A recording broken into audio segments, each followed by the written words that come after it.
আল্লাহ তোমার বালা করুক মা, আল্লাহ তোমার হাত দারাজ করুক। 2 দিন পরে পেটের মধ্যে দানা যাইতাছে, আল্লাহ তোমার বালা করুক। আচ্ছা, আপনাকে এই অবস্থা কেন? আপনারা ভিক্ষা কেন করতেছেন? কি আর কমো মা, আসলে আমার কপালটাই খারাপ, সেই জন্য এই অবস্থা। মিশা কথা কয়ে লাভ কি মা? আসলে আমাকে কপাল খারাপ না, আমাকে কপাল আমরা নিজেরাই খারাপ করছি। একটা মানুষের সাথে বেমানি করছি, ঠকাইছি মানুষের। কত জোর জুলুম করছি, মানুষটা খুব ভালো আছিল। আজকে তার অভিশাপ লাগছে আমার।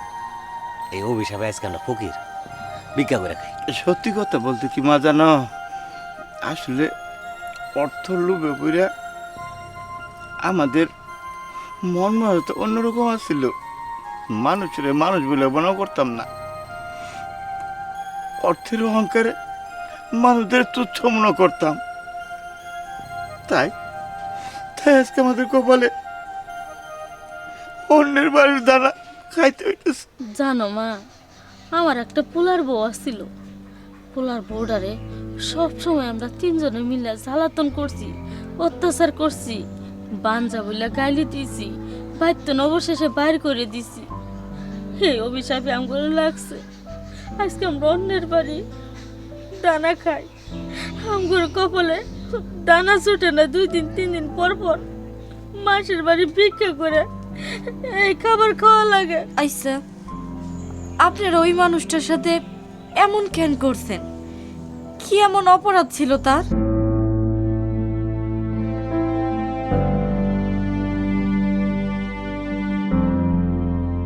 একটা কথা কি জানেন, কেউ যদি অপরাধ না করে শাস্তি পায় না, সে অপরাধের ভোগ কিন্তু নিজেরও করতে হয়। ওই রকম দশা আপনাকেও হয়েছে। আচ্ছা, দোষটা তো ওনার নাও থাকতে পারতো, আপনার ছেলেরও তো কোনো সমস্যা থাকতে পারতো। আপনার ছেলেরে কি কখনো জিজ্ঞেস করছিলেন? জিজ্ঞেস করেন নাই। আপনাকে কি মনে আছে আপনারা 2 দিন আপনার পোলার বউরে খাইতে দেন নাই? 3 দিনের দিন চুরি করে রান্না করে কয়টা ভাত খাইতে গেছিল বইলা তার ভাতের প্লেটে লাথি মারছিলেন, তার মুখের মধ্যে ঝাড়ু দিয়ে বাড়ি দিছিলেন। মনে পড়ে সেই দিনের কথা? মনে আছে, সবই মনে আছে, কত অত্যাচার করছি। কিন্তু তুমি তুমি কেনা, তুমি এত কিছু কেমনে জানো? আমার মুখ দেখতে চান? আমার মুখ দেখলে সহ্য করতে পারবেন তো? ঠিক আছে, তাইলে দেখেন।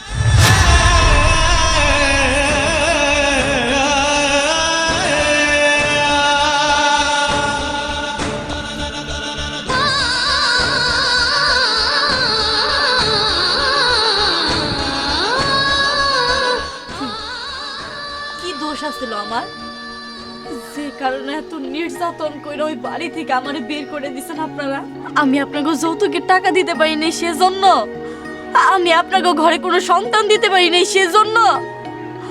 আপনারা তো জানতেন যে আমার বাপ গরিব মানুষ, আমার বাপের অত টাকা দেওয়ার মতো সামর্থ্য নাই।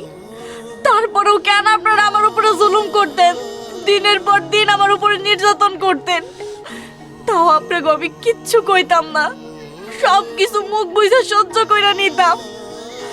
আমি শুধু চাইতাম আমার সংসারটা যেন সুন্দর হয়, আমি যেন সুন্দর একটা সংসার নিয়ে বাঁচতে পারি।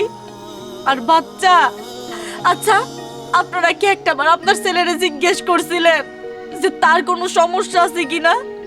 জিজ্ঞেস করেন নাই, সব সময় পরের মাইয়ারে দোষ দিয়ে গেছেন। নিজের সন্তানের দোষ না কেউ কোনোদিন দেখে না, সেটা আপনারাও দেখেন নাই।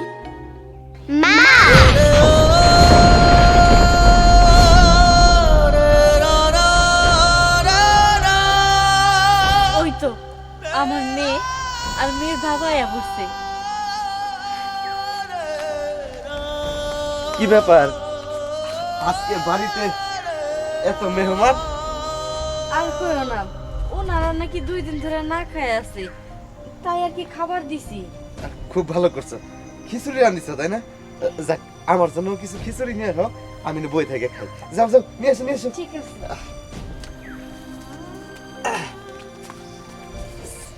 চাচা, সত্যি কথা বলতে কি, আমার বউটা অনেক লক্ষ্মী। আসলে আমি একজন এতিম মানুষ, এই দুই কুলে আমার কেউ নাই। আমি বাবা ঘরের মতো ঘোরাফেরা করতাম, ঠিক মতো খাওয়া দাওয়া করতাম না, শুধু ঘুরতাম ফিরতাম, খাইতে পারতাম না, কামাই রুজি করতাম না, তো অভাব আছিল অনেক। এক বেলা খাইলে দুই বেলা না খাইয়া থাকতাম। কিন্তু আমার বউটারে বিয়ে করার পরে থেকে সংসারের সমস্ত কামকাজ একাই করে, সংসারটারে সুন্দরভাবে ও নিজের হাতে চালাইতেছে। এখন আল্লাহর রহমতে আমার সংসারে কোনো অভাব নাই। এখন আমরা ঠিক মতো খাওয়া দাওয়া করতে পারি। একটা বাচ্চা আছে, ফুটফুটে মেয়ে, তারে লেখাপড়া করাইতেছি, তার সমস্ত কিছু চাহিদা মেটাইতেছি। আল্লাহর রহমতে কোনো অভাব নাই। আপনার একটু দোয়া করুন। তবে চাচা, একটা মজার কথা কি জানেন? আমার বইয়ের আগের একটা সংসার আছিল, সেইখানে নাকি তারে অনেক নির্যাতন করতো, তারে অপয়া কইতো, অলক্ষী কইতো, এইসব কয়ে নাকি মারধর করতো। তারা আসলে হীরা চিনে নাই। এরকম একটা লক্ষ্মী মায়া রে অলক্ষী বইলা বাড়ির থেকে বাইর কইরা দিছে। তারা আসলে যে কি ধরনের মানুষ সেটা আমি জানি না, কিন্তু জানেন কি, আমি যদি তাকে পাইতাম, তাকে পায়ে হাত দিয়া সালাম করতাম, ওরা যদি ওরে বাইর না কইরা দিত, তাহলে আমি ওরে বিয়ে করতে পারতাম না। আর একটা মজার বিষয় দেখেন, ওরে কইছে বাঞ্জা।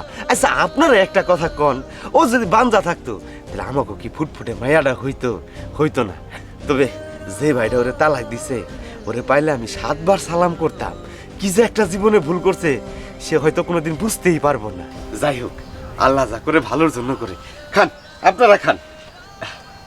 না ভাই, বুঝবো, একটা সময় বোঝে মানুষ, তো ওই সময় কিছু করার থাকে না। চল। আরে খাওয়া বাদ দিয়ে উঠে যাইতেছেন কেন? খাওয়া দাওয়া করে যান। কি হলো? খাইছি বাবা, খাইছি। আরে বুঝলাম না, আমি কি কোনো ভুল করলাম নাকি?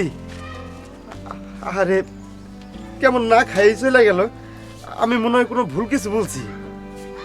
বাদ দাও না, ওনার আর খাইতেও পারবো না। আচ্ছা ঠিক আছে, ঘরে আসো, আমি তোমার খাইতে দিতেছি। আচ্ছা ঠিক আছে। আর এই যে এগুলো একটু পরিষ্কার করো।